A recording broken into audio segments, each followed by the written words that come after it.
this guy a lot. He's a really, really great individual from, from Cuba originally, Puerto Rico. He made a pit stop there. From Puerto Rico as well. So we definitely have roots there. Monster corn. I feel his discomfort. Good news and great news. The good news will go ahead and enucleate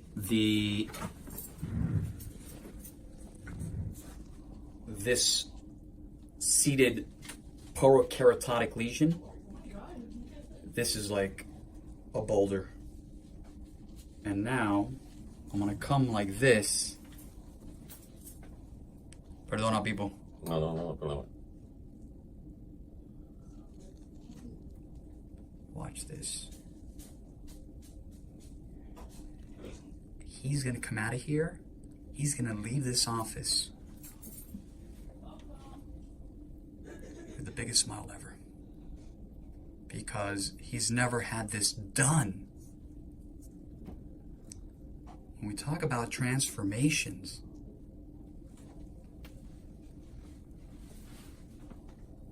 this is what I'm talking about. Now, oh yeah.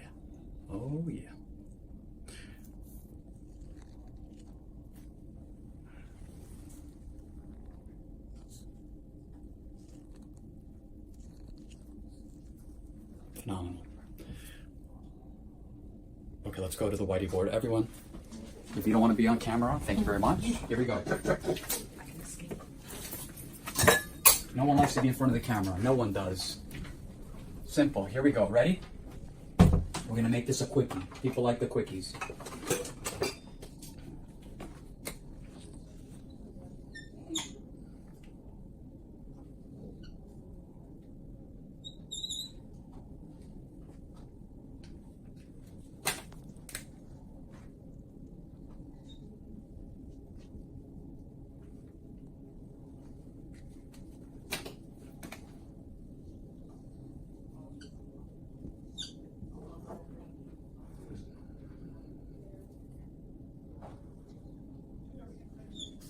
Toe, metatarsal side, okay? We did this historically. We see these monster corns on the bottom of the metatarsals.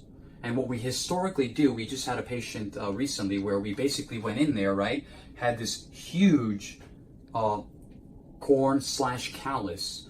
And what we basically, it was about 2 weeks ago, and what we did was we removed, right? We performed a minimally invasive excision of the bone spur, which is at the core of the problem.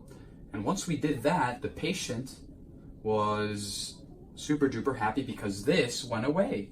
So again, if you remove at the core of the problem, no pun intended there, if you remove this, this goes away. Now, I'm going to present to you guys, this is a little bit more of an atypical case. We've done a couple of these cases, okay?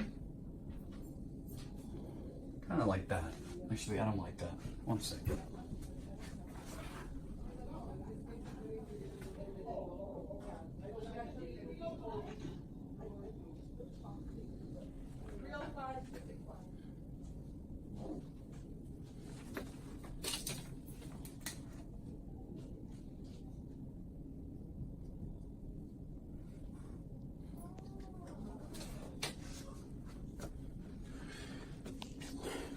Fifth metatarsal. We have the base. Head, shaft, base. At the base, underneath here, the patient has a bone spur. We'll say it's right here. Not only does he have a bone spur, he's got a lack of fat pad. And as we've spoken about in the past, fat plays a major role in accommodation. So not only does he has a bone spur, he has fat pad atrophy. So it's sort of like the trifecta, right? He's got the corn, he's got this, he's got the lack of fat pad, and that's where you see this huge corn, which is extremely painful. So this is an easy fix, just like I was telling you guys about the other case. What we basically do is percutaneously, we make a tiny little incision, one little stitch. We basically just shave down all of this area here. Okay, kind of like that. I'm just exaggerating a little bit. This is the skin. So once you remove the bone spur, this goes away. So then this becomes that. Okay? So, and in addition to that, once we do that, we're going to send the patient for a medical clearance, make sure, you know, even though this is like a lunchtime thing, right?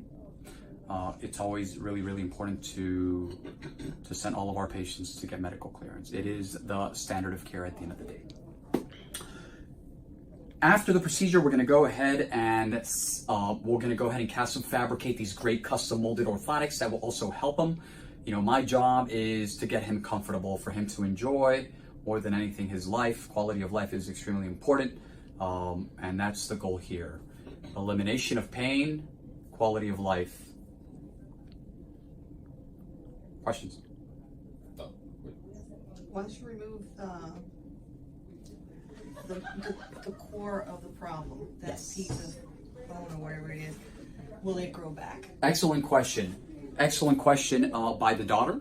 Dr. Wagner, once you remove that bone spur, will the bone spur come back? There are sometimes some cases where bone tends to regenerate. Okay, that's why we do take a little bit more bone than the usual, just in case.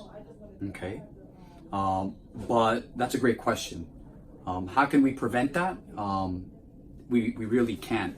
You can't take too much bone off either, right? So we don't want to alter, you know, biomechanics, structure. Not only that, there's a very important tendon that attaches there. And it plays a very integral role in biomechanics of the foot. So it's, but that's a great question. That's a fantastic question, actually. Like always, www.jawspodiatry.com, Instagram, Dr. Tojam, Jawspodiatry.